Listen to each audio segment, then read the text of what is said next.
Hey, it's been a long time, guys. I am back and I'm going to be talking about Andor this episode. But before I get into that, I want to give a quick writing update. Writing has not been easy this month. I entered NaNoWriMo fully expecting to try and hit the 30,000 word range for my book. Not only did that not happen, I actually ran straight into a wall and lost all creative output. I guess they call it writer's block for a reason, right? It's like banging your head against the wall and just not knowing where to go with the story. So it's been something I've really been struggling through. And if you're a writer, man, drop a comment. I would love to hear from you and commiserate on just the difficulties of trying to spin out a good story and feeling like it's not coming together. That said, let's talk about Andor. The fact that they were able to create a show like Andor shows that Disney has the capability of marrying their budget with storytelling. Why they don't do this more, I have no idea. But let's get into it. Andor follows the story of Cassian Andor, the intelligence officer that we were introduced to in Rogue One. And I'm not going to lie, I didn't have a lot of interest going into this series. The only reason I watched it really was because I had heard so many rave reviews about it. It's so good! But I heard that season 1 was really slow. As I was watching it myself, I disagree. I think season 1 paced beautifully. I think there was enough tension and action and dialogue to compensate for no lightsabers, no Jedi, no fast-paced galaxy-shaking plot. I'm okay with that. I would take the gritty, small-scale atmosphere of Andor any day, honestly, over the sequel slop that we were served back in the late 2010s. What I think the show got right was particularly the casting. They had excellent actors and actresses in each of the roles. Luthen was this incredible character that we had not been seen before, but made so much sense in terms of establishing a rebellion. And especially in those early days, it was very interesting to kind of black on black, right? In terms of they had to do bad things to take down the bad guy. And Luthen embodied that. He was a complicated character. In fact, you know what? I'll drop his speech right here. And what do you sacrifice?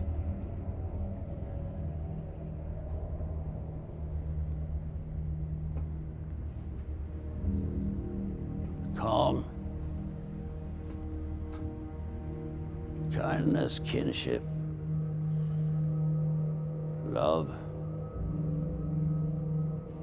I've given up all chance at inner peace. I made my mind a sunless space. I share my dreams with ghosts. What season 1 lacks in action, it does make up for in dialogue. And to be honest, I still feel like it had a good amount of action scenes, but they were spaced out, especially as compared to our typical Star Wars shows and movies. The tension in the back and forth between characters, I mean, there was banter, there was just this level of intelligence in the conversations that and believability, right? That's a huge thing for me, is really feeling like characters might say this or that in any given situation. I am so tired of Marvel one-liners that are supposed to make us chuckle a little bit but don't add a lot. I'll give you a couple examples.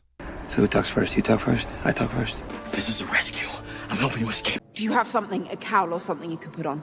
I'm a big deal in the Resistance. Yeah, that's show don't tell, as they say. Anyway, the dialogue, fantastic. The plot itself too, right, is kind of interesting because it's how Cassian slowly joins the rebellion. That's season 1, is his start and his life to joining Luthen and signing up for the rebellion. Season 2 carried on that. And I'm not going to lie, the first 3 episodes were a little slow. They were kind of hard to get through. There was this wedding scene with Mon Mothma. Gosh, I can't say her names. I'm starting a YouTube channel. I can't pronounce names. My goodness.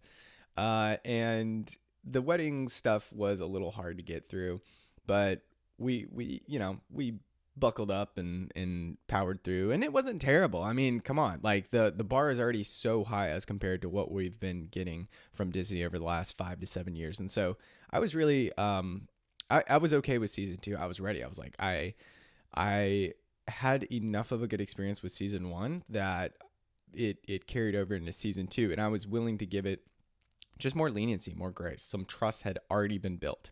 So it was kind of like Mandalorian season 2 going into season 3. Some trust had been built. Now I got stabbed in the back with season 3. We can talk about that another time. But for Andor, season 2 was better.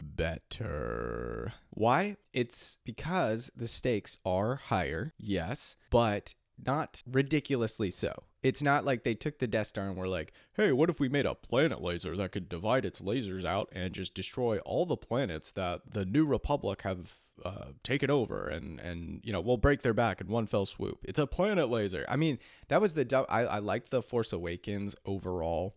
I thought it was a good start. It had promise, but my gosh, not enough hate gets thrown at that stupid planet laser. I can't even remember the name of it. It is probably like Star Killer or something, and it's just so dumb. Like I really hated that thing. Anyway, I just feel like The Last Jedi and Rise of Skywalker get so much hate, and rightfully so, but the planet laser from The Force Awakens does not, and it should. It is such a bad idea. Andor doesn't raise stakes that way. They don't just go with a bigger laser. The way they do it is the Death Star plans, and it's the story building up to Rogue One. And so they establish stakes, but they also do it with these brilliant, it's almost like subplots of this overarching plot, right? Where, hey, we're on this planet called Gorman, where the Empire is trying to extract a mineral. Guess what? It's for the Death Star. So it's all interconnected, but these subplots also have their own story arcs and tension built in. And if you're looking at a book in general, I think that's the approach you should take. You should look at it like a cascade. It should be like a South American waterfall, and each story kind of spills into these minor stories. Every scene, in my opinion, should have intentionality, especially in a TV show. In a book, yes, but there is a little more leeway to meander. Some people dig that, especially depending on the genre you're in. But in a TV show, you better be darn well sure that you're only including in that 45 minutes or so material that matters. And Andor does that. And I think they do it beautifully. Every conversation, every scene has a point. Now, let's talk about some of the more polarizing moments of the season, like when the Imperial officer tries to, Bix. Well, even that scene, right? That there was some conflict there. This is an adult show, though. I mean, no kid is gonna watch Andor. I don't think, and be enthralled.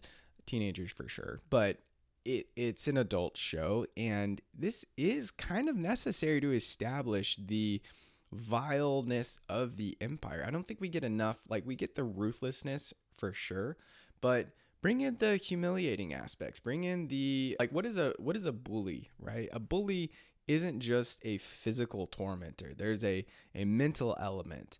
And I think that needs to be leaned into a lot more with the degrading, vile officers of the Empire, and how the values of the Empire from the top kind of spill over into the lower levels of their militants.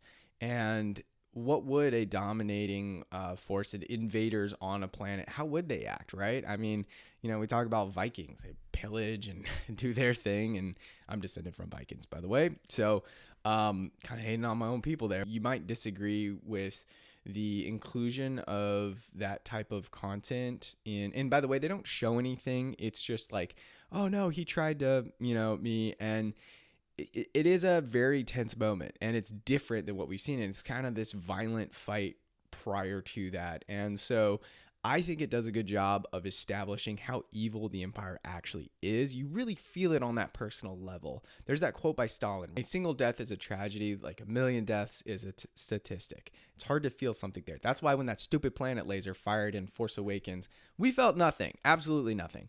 But Andor Season 2, what they do right is they just build on and establish and expound upon how deadly and terrifying the Death Star is.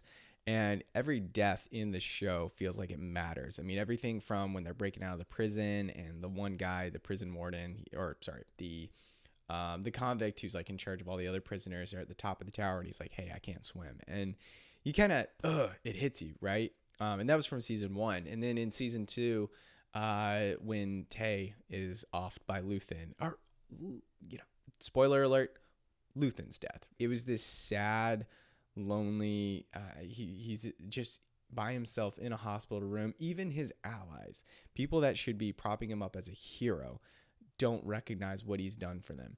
And that's where I love the scene, or just how Cassian was able to stand up for Luthen in the end there and just be like, you guys don't even know like what this man has sacrificed.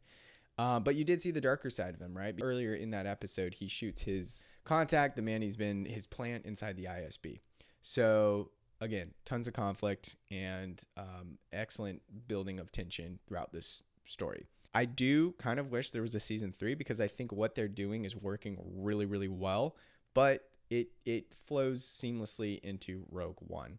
I can't fault them for that, or stopping when it's time to stop. That's part of what makes a good story great. And they, you know, Cyril, he was killed in the Tiananmen Square scene with, or sorry, he was killed in the Gorman massacre scene, and you know that storyline ended, and that was another one where you're just kind of sitting there like, oh wow, like they really had balls in this show. They really did. Or when they showed Dedra Meero at the end there in the prison cell. So like every storyline they tied up Cassian going off to, and really it flows right into Rogue One, where he's meeting the contact with info about the Death Star and Galen Erso, right? Like, and so all of it wrapped up pretty nicely. Mon Mothma leaving Coruscant and joining the rebellion officially and becoming like the figurehead there. Overall, Andor, was it worth watching? I think so. I think so for the reasons that they respected the lore. They kept the world building concrete. They had characters that were conflicted, but also likable and competent, and you could root for them. Even the villains had their own level of intrigue. I mean, Cyril, right near the end there, actually in that last episode, it was kind of like, oh wow, I wish I had seen a little more of his story, just because he had this internal switch and thought he was doing the right thing right up until the end. And it's pretty intriguing there. The way that they propped up the Death Star and made it truly this terrifying weapon, instead of just like dialing it back or creating something that was bigger and scarier. They knew they didn't need to do that. So Disney, if they want to course correct, I think they need to lean in with this style of show in the Star Wars universe.